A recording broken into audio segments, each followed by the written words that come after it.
তৃতীয় শ্রেণীর বার্ষিক পরীক্ষা 2025-এর আজকের ভিডিওতে আমরা ইসলাম শিক্ষা বিষয়ের একটা স্কুলের সরাসরি প্রশ্ন তোমাদেরকে সমাধান করে দেখাবো। তো এটা হচ্ছে সরাসরি কিন্তু একটা স্কুলের প্রশ্ন, এটা কিন্তু কোনো নমুনা প্রশ্ন না, এটা হচ্ছে সরাসরি একটা স্কুলের প্রশ্ন এবং এই প্রশ্নের আলোকেই এই প্রশ্নের মাধ্যমেই কিন্তু পরীক্ষা হবে। তো এই স্কুলে সেই স্কুলের নামটা আমি এখানে হাইড করে রাখছি। তো স্কুলে দেখো এখানে পূর্ণ মান হচ্ছে 100 এবং এর জন্য সময় হচ্ছে 2 ঘন্টা 30 মিনিট। তো যাদের এখনও এই তৃতীয় শ্রেণীর ইসলাম শিক্ষা পরীক্ষাটা হয়নি তারা অবশ্যই গুরুত্ব দিয়ে ভিডিওটা দেখবা, কারণ এখান থেকে তোমরা অনেকগুলো প্রশ্ন কমন পাবা বা প্রশ্ন সম্পর্কেও তোমাদের একটা ভালো ধারণা হবে যে পরীক্ষার প্রশ্ন কেমন হবে। তো প্রথমে আসি 1 নম্বরে। এখানে কিছু বহু নির্বাচনীয় প্রশ্ন আছে, এখানে 20টা বহু নির্বাচনীয় প্রশ্ন আছে যার জন্য হচ্ছে 20 মার্ক পাবা। যেমন 1 নম্বরে বিশ্বজগৎ কে সৃষ্টি করেছেন? মহান আল্লাহ। এই সঠিক উত্তরটা টিক দিতে হবে। 2 নম্বরে কোনটি পবিত্র কুরআনের ভাষা? আরবি। হজ আদায় করা কি? 4টা থেকে সঠিক উত্তরটা টিক দিতে হবে। কত খ্রিস্টাব্দে মহানবী হজরত মুহাম্মদ সাল্লাল্লাহু আলাইহি ওয়াসাল্লাম জন্মগ্রহণ করেন? হজরত আবু বকর রাদিয়াল্লাহু তাআলা আনহু কেমন স্বভাবের ছিলেন? কোনটি নৈতিক গুণ? অন্যের দুঃখ কষ্ট অনুভব করে তাকে সাহায্য করা কোন ধরনের গুণ? মদিনা সনদ কে প্রণয়ন করেন? প্রকৃতি, পরিবেশ ও জীবজগতের সব কিছু কার সৃষ্টি? প্রকৃতি, পরিবেশ ও জীবজগতের উপর আমরা নির্ভরশীল কেন?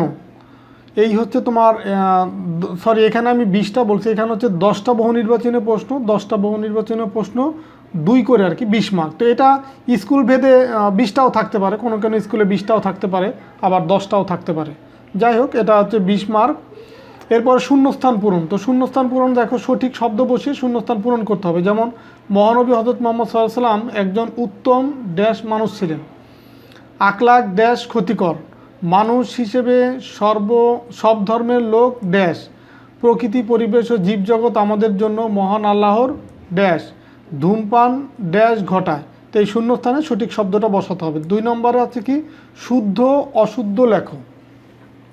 এখানে হচ্ছে এটা 3 নম্বর হবে, 3 নম্বর, এটাও 3 নম্বর শুদ্ধ অশুদ্ধ লেখো। এখানে 5টা বাক্য আছে যেগুলো শুদ্ধ মানে সঠিক সেটা শুদ্ধ লিখতে হবে, আর অশুদ্ধ হলে বা ভুল হলে সেটা অশুদ্ধ লিখতে হবে। যেমন মহান আল্লাহর প্রকৃতিতে জড় ও জীব সৃষ্টি করেছেন, শুদ্ধ হলে শুদ্ধ লিখবো, আর যদি ভুল হয় অশুদ্ধ লিখবো। জীবজন্তুর মৃতদেহ বা উচ্ছিষ্ট যেখানে সেখানে ফেললে কোনো ক্ষতি নেই। সমাজের শান্তি সমৃদ্ধির জন্য ধর্মীয় সম্প্রীতি প্রয়োজন নেই। বিভিন্ন ধর্মের অভাবেই সহপাঠীদের সহায়তা করলে সুসম্পর্ক প্রতিষ্ঠিত হয়।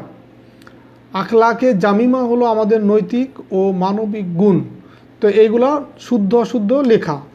4 নম্বরে হচ্ছে বাম পাশের সাথে ডান পাশের মিল করে একটা সঠিক বাক্য লেখা। যেমন বাম পাশে কিছু আছে এখানে লেখা, কিছু বাক্যের কিছু অংশ, আর ডান পাশে কিছু অংশ আছে। যেমন সমাজে আমাদের কিছু নিয়ম ও নীতি, এখানে কোনটার সাথে মিলে? যেমন কিছু নিয়ম ও নীতি মেনে চলতে হয়, যেমন এটার সাথে এটা মিলে।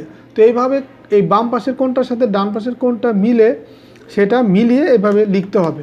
5 নম্বরে দেখো সংক্ষিপ্ত প্রশ্নের উত্তর দাও যে মহান আল্লাহ আমাদের উপকারের জন্য কি কি সৃষ্টি করেছেন?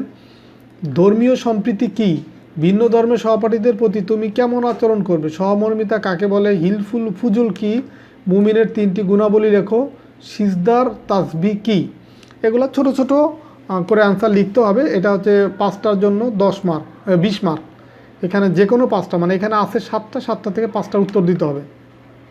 আর রচনামূলক প্রশ্ন বা বড় প্রশ্ন, এখানে 5টার উত্তর দিতে হবে 30 মার্ক, মানে এক একটা হচ্ছে 6 করে আছে হচ্ছে তোমার 6টা থেকে তোমার 5টার উত্তর দিতে হবে। প্রকৃতির ক্ষতি করলে কি মানুষ কি সমস্যা হতে পারে তা বর্ণনা করো। পরস্পরের প্রতি সহমর্মী হয়ে যে কাজগুলো করতে হয় তার তালিকা তৈরি করো। মহানবী সাল্লাল্লাহু আলাইহি সাল্লামের দেশপ্রেম সম্পর্কে বর্ণনা করো। ইমানের মূল বিষয়গুলো কয়টি ও কি? মদিনা সনদ কি? অন্য ধর্মের মানুষের সঙ্গে ধর্মীয় সম্প্রীতি গড়ে তোলার জন্য কি কাজ করা যায়? 6টি বাক্যে লেখো। সালাতের উপকারিতা বর্ণনা করো।